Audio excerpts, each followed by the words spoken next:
Catch up on all the live shows right here on africatechradio.com. Welcome to Cruise Control on Africa Tech Radio, and it's me, Daniel. Today we're diving into the world of stress management. Yes, we're exploring effective strategies to deal with stress. We all know that stress is a part of our life. It's a common experience for everybody. It's a universal experience wherever you are. Whether you're in Lagos, you're in Abuja, you're in the US, you're in the UK, everybody experiences stress. But our level of stress might differ, but definitely everybody experiences stress. But if it's an experience, then we definitely know that there's a way to be able to manage that. So what are some practical ways to deal with stress? So some very, very practical ways to deal with stress involve mindfulness, that's meditation, exercises, time management, and as I would like to say, me personally, I deal with stress by sleeping. Yes, I sleep. But then some people eat, but me, I sleep. How does mindfulness work? Mindfulness is it's meditation. The kind of meditation that mindfulness is a meditation that keeps us in the present moment. So it reduces anxiety and it puts us in a state of relaxation. There are also applications that help with meditation. There are meditation applications. There are white noise applications. So whatever form where you think to relieve your stress, there's something for you. It's always so surprising when people say that physical activities relieve stress. Please trust me, because I think people tend to believe that physical activity in itself is stress, but we all experience different forms of stress. For some people, it might be mental stress. Some people, it might be physical stress. I mean, we Lagosians like to say that to be a Lagosian is a stress. Like, you are born into stress to be Lagosian. Like, you experience traffic, all those type of things. We think that's the only form of stress that there is. But there's also the mental stress. And in this kind of situation, when you're rooted to the present, when you are able to control your mind, yes, that can help you to deal with this kind of stress. So what does exercise do? Physical activities, exercise, it helps to trigger the release of endorphins. Endorphins are they're an hormone, they're a mood elevating hormone. So apart from that, exercise enables our body to better cope with stress by diminishing the impact of stress hormones.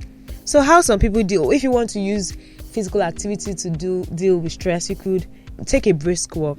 Another one that people have talked about a lot is yoga. And I already said it, that by the time I'm able to relieve myself of laziness, I'll get myself a yoga mat and join a yoga studio. Even if I cannot do exercises, I'll do yoga. Downward dog, everything, I'll be doing yoga. And one thing, there's a combination of something that yoga gives is the combination of yoga and meditation. So it helps you to be present. It takes you away from your head. It helps you to be present in that moment, and you can meditate and just silence all thoughts. Just be fine, be free in that moment, and it helps a lot to relieve stress. And some people even do more vigorous workouts. If you are on the treadmill, you're on the treadmill.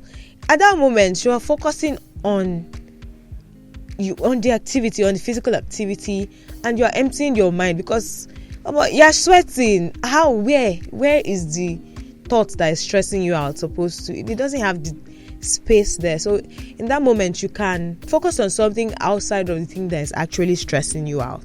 Another thing that is essential for stress management is time management. Not just time management, but effective time management. So I know that this in itself is the greatest form of stress for people. Feeling like you're running out of time. Feeling like, oh my God, I'm supposed to do something and I've not done it. It would just mess you up. It will mess up with you. So your mind is racing a mile per minute. You're trying to, oh my God, how am I supposed to do this? How am I supposed to do this? But if you I know that we procrastinators have this issue. So you're supposed to do something a month ago and you have been procrastinating it. And then it's time to maybe tender that thing or submit that thing, and you're stressed out. You're trying to do 3 months of work in 3 hours. I know we usually like to say that, oh yeah, but it's effective. It actually helps you, you can do it. You can actually do it. Most times you can actually do it. But the stress that it puts you through, not just your body, your mind, it's a lot. So instead, just plan your time better. Time management it helps to prioritize your tasks. You can break them in smaller bits into manageable steps, and you can then, in fact, when you start to get overwhelmed, you can say, okay, I don't want to add more to my time. So instead of pushing something we're supposed to do 3 months ago and pushing it to 3 hours before deadline, you can split it in that 3 hours, like that 3 hours before deadline that you can do it, that you can do it. In that 3 months, you can just assign time to it. Just, I'll use 30 minutes of my day to focus on this thing, or I'll use 1 hour of my day to make sure I do this thing. You will be done before time, and it will even help you better. You just, you are relaxed, you're calmer, you have it under control. You don't have to be rushing to finish it. You don't have to be racing against time. You don't have to battle against time because of our laziness. And another thing that technology has done, technology plays a large role in stress management. Technology can be very helpful. For one, as I mentioned earlier, that when we have like these meditation apps, white noise apps that help you. So when you're feeling like out of sorts and all over the place, you can just open one of those applications on your phone, and you just, it calms you down. You just, if it's white noise that you need, just helps you to focus. So, as I said, technology offers a variety of tools and applications that can aid stress management, from relaxing techniques to identifying the source of your stress and monitoring your general well-being. So we also have apart from the applications, we have wearable devices like smartwatches. Smartwatches have the capability to monitor physical stress indicators like increase in your heart rate, your sleep pattern. I remember there was one time that on my phone, I turned on, because I have issues with insomnia, so I turned on a sleep monitor.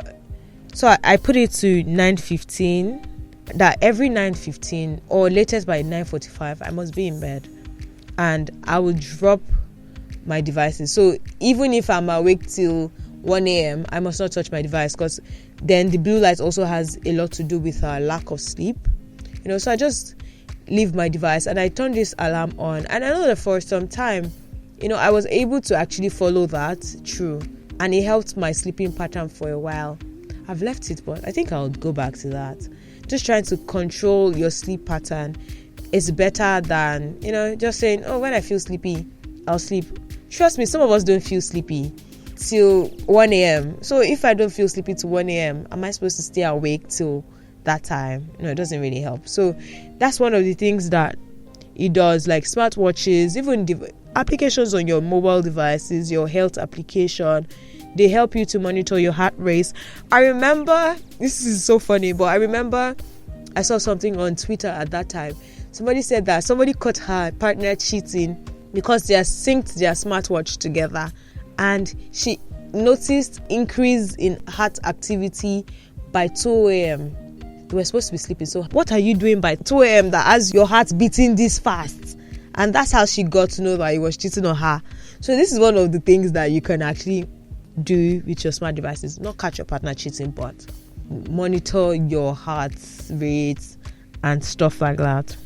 It even helps us to, we have the applications, we have devices that help us to control our breathing. It prompts us to take a walk. It recognizes your pattern. So the moment you have, your pattern is different from what it usually is, it notifies you. It asks you, like, is there an issue? Are you doing anything that we should be suspecting or something like that? The field of technology is unquestionably advancing so rapidly in the area of health and stress management. But how can we ensure that we make effective use of technology while avoiding digital burnout? Because digital burnout is also a thing. So first, it's essential to establish healthy boundaries with technology. Allocate specific times for utilizing relaxation apps and engage in digital detox when necessary. In fact, I think digital detox should be a thing. Some people are on their phone 24/7, and by some people, I mean I am on my phone, but then I can say, oh, but I'm not on social media, I'm reading, because I'm a very large reader. I've read 96 books this year. Thank you very much. But even at that, I think there should be times when we should just take time off social media, dedicate some time off, and it should not just be when you're asleep. Dedicate some time off to leave your phone alone, because it has effect on not just it strains your eyes, it has effect on your brain, it has effect on a lot of things that has to do with your body. So take a digital detox. In fact, there are applications now for digital detox. So it means that if you have this sort of application on your phone, you say, okay, for the next 3 hours, I don't want to be able to do anything on my phone apart from call. Do you know that it will lock your phone? And you wouldn't actually not have access to any social media application. You wouldn't have access to anything apart from your phone book. And I feel like this is very helpful. It will help people that cannot naturally control themselves. So this is one area that technology is helpful in battling the adverse effect of technology. Look at that. So we should view technology as a tool and not as a perpetual distraction. I don't want to mention the names of applications, but TikTok, Instagram, X, literally all applications are just a form of distraction for us. For the elderly ones, it's so funny that elderly people will call us out for always being on our devices, and you realize that they are doing the exact same thing that you're doing, maybe different applications. So my parents will call me out for being on my phone all day. But then now when I go home, I meet my dad on his phone, and if he's not on Facebook, it's on one blog or another, checking stories, or is on YouTube watching movies. And I look and I'm like, sir, you're on your phone. You are on your phone. Should we call ourselves out for using our devices all the day? But we just need to take time off our devices sometimes. Just take time off to detox every day, every day. These apps, and it's so funny because they have short form content. In 1 minute you can watch 2 videos, you can see 10 pictures. In 10 minutes you could have seen 20-40 pictures, and then you're under the comment section. It's a whole lot. It's a lot. We should take time off our devices sometimes. This also relieves stress. I remember there was a time that I actually deactivated my Twitter app. It was Twitter at that time, but now X, because it was so stressful. The kind of news I was seeing, the kind of information that it had on there wasn't something that my mind was processing correctly. It was just so stressful for me. And anytime I opened the app, I'm so stressed out. So I deactivated it, and I was really free from it. And even till now, I literally only go on that application when I have maybe to search for information. I can, from using hours on that app, now I can enter and be out of Twitter in 15-30 minutes. And I'm done. I don't feel so stressed out. I've been able to control my use of that, and it's been helpful to me. So we should be able to do that. One thing we should learn is that balance is key. Balance is very essential. So balancing the use of technology with offline presence is important. Leverage technology to your advantage, but remember the importance of disconnecting and being fully present in the real world. Be fully present in the real world. When you're in a gathering of your friends, please leave your device alone. When you're talking to your colleagues, leave your device alone.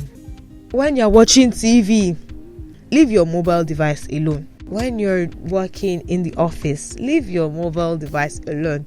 Because why are you even, we used to have this bad habit where your laptop is open in front of you and you're pressing your phone. And so you have one hand on your keyboard, making sure that your screen doesn't go off, your laptop screen doesn't go off. And you have the other hand pressing your phone, scrolling through Instagram, scrolling through everywhere, but you are just stressing that laptop and making sure that the light doesn't go off. Please, let's balance better. So thank you for listening to Cruise Control with Mide Daniel on Africa Tech Radio. Don't forget to join the conversation on all our social media platforms, Africa Tech Radio. Facebook, LinkedIn, YouTube, X, you name it, Instagram, TikTok, we're there, Africa Tech Radio. And we are also on all digital streaming platforms, Africa Tech Radio. And don't stop listening to africatechradio.com. Remember, balance is important.